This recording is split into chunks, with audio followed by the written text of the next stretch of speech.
How's it going, YouTube? It's another beautiful 15-degree day out up here in Northwest Indiana. We're back here at the shop. I'm going to show you guys some of the progress I've done on the truck. It's been a little bit, and I've started assembling the chassis pretty much. I want to get it rolling, hopefully by the beginning of January. That's the hope. I'm hoping to have the body work and the paint done by middle of January, so it might be a rolling chassis with the body on it, maybe beginning of February. That's the hopes, but I gotta kick my ass in gear and start putting in work if that's what I want to do. Here she is though, still black and still beautiful. As you can see, there is a lot more components on the frame than there was a couple videos ago. And I apologize for not videoing it in sequence as I'm working on it, but I get way too excited and way too carried away putting the stuff together. But I'm gonna run through everything right now and let you guys know what's going on. I want to apologize for the gold hoopty wheel on the front of this truck.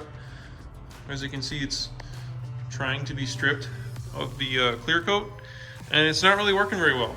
So we're just going to be going with the ghetto gold, and maybe we'll just keep the rears like that and the fronts like that. That way they think that we're really hard on this truck, and all we do is slam on the brakes, you know, like all the people from Illinois. To start, back here you can see the traction bars sitting on the frame here. They turned out pretty good. I like how they look. I like how they turned out. I still gotta buy some new heim joints for it, and then I can bolt those back up on the frame right down there, and then on the axle down there. I gotta get the hangers done to put the axle up. I still gotta paint the hangers. They're gonna bolt up in these 3 holes here, and then there's another 3 behind the shackle there. The shackle's all done and bolted up. All these bolts are loose. I did not tighten anything. You're supposed to tighten this stuff when the truck is on its own weight, which probably won't be for another couple months. And the reason I say that is because I still got to get the engine and trans in, and all that is a contribution to the weight up front and some back here. The first thing you may notice, and you probably haven't seen it, or at least rarely seen it, is this white split loom here. This is either going to make or break the truck. And the reason I say that is because it's going to get really dirty, or it might stay pretty clean. I guess it depends on where I drive it. But I just want to find a way to keep it clean, or find a solvent or something that'll clean it up good every time that I wash the truck. If I can't do that, then I'll probably end up stripping it back off and doing a black. The leaf springs, I think, turned out pretty good. I kind of like how they look with the 3 layers of white and then the 2 of the orange. And then I feel like it looks decent with the lower U-bolt bracket there as white, sandwiching that orange. I feel like if I did vice versa with the leaf springs, it would be too much orange because the lower leaf spring would collide with the axle and there wouldn't be enough white back here. And then I did the hub and the axle flange white, as well as the rear caliper brackets. And then I also did new brakes. As you can see, I did not end up doing new brakes in the front because they are still like pretty much new, and these were toast. So these ones needed to be replaced. So now you guys can kind of see why I did the parts that I did, and which parts I chose to be white and which parts I chose to be orange. I feel like there's enough orange back here and enough white to complement the orange. I feel like if I did any more orange or any more white, there would be too much of one or the other. So I think there's just enough to look good, but not too much to look bad. So the carrier is all set. All the lashes set and the clearances are set. Everything's bolted down and torqued. I'm pretty much just waiting for the cover. I still got to paint that along with the other parts that I will mention as we go along. But other than that, I still got to get some brake lines for the axle as well. I have everything for the frame other than the rear axle brake lines.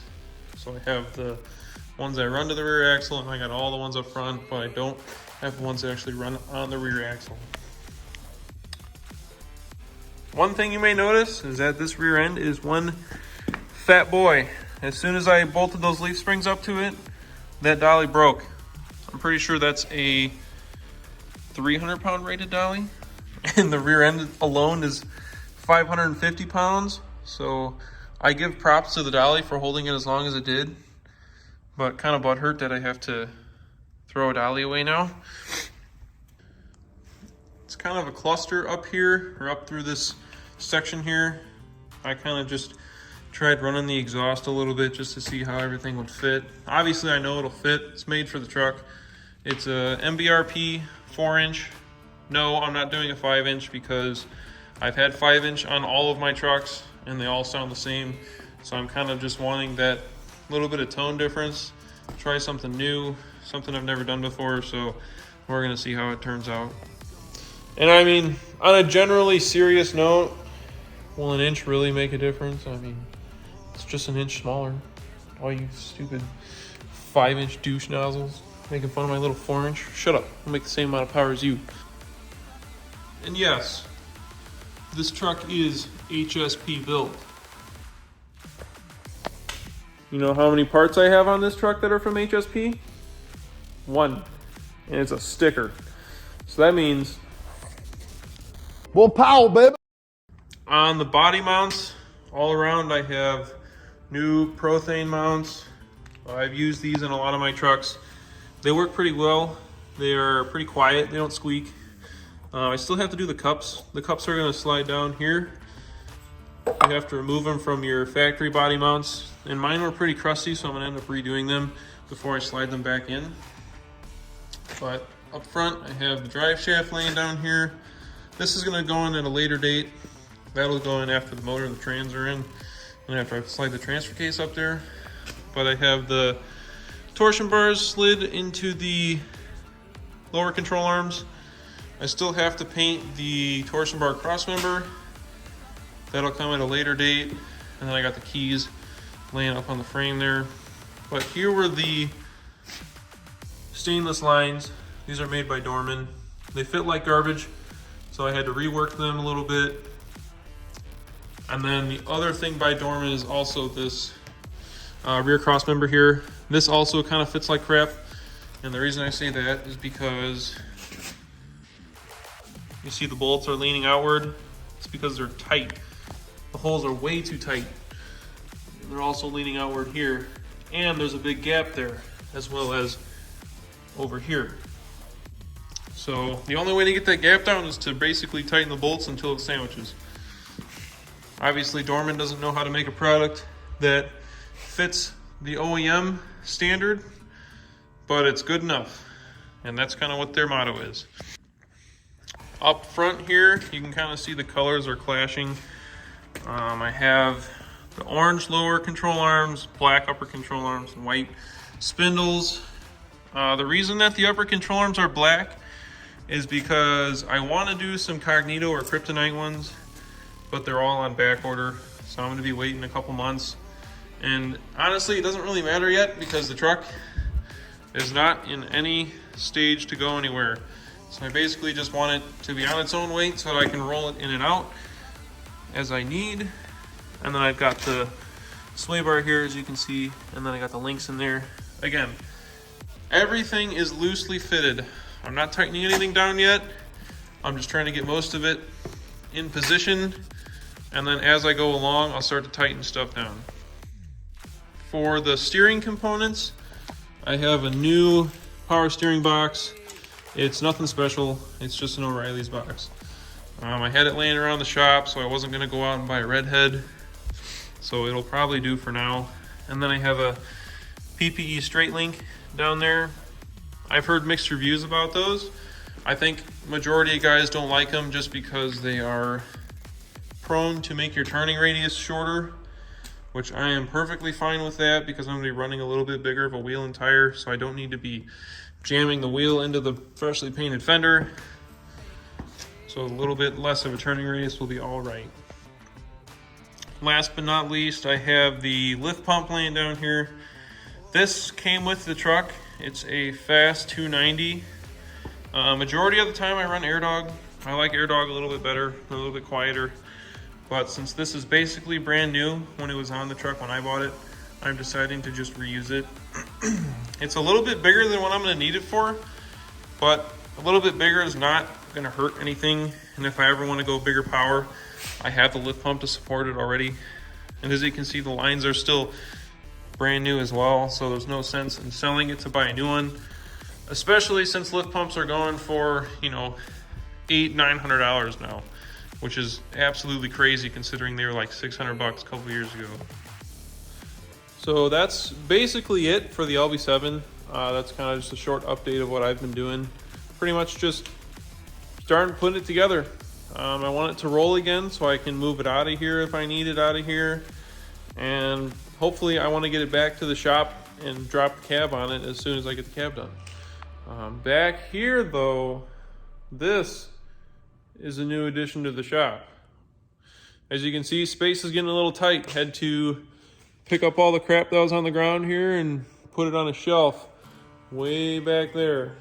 All the stuff from my buddy's green truck, had to move it out of the way because it's starting to get a little cramped in here. But this is my other buddy's truck. He just picked this up last week.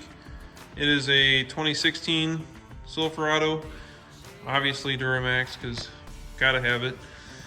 And it's got 260,000 miles on it, which is crazy because it's got the original CP4 in it. So it's just another ticking time bomb. But this truck is gonna be on the channel a little bit. We're gonna end up doing a CP3 swap, do a, you know, emissions compliant exhaust. No, not really. And then intake bundle, a tune, a lift pump, just the standard stuff pretty much. And then this is what he's gonna be rocking for the next, you know, couple years probably. Trying to convince him to do some forces since, you know, I don't have the money to do it, so someone's got to do it. This is probably the worst investment of a table. This is like a $10,000 table full of parts from a $6,000 truck that may or may not ever run again.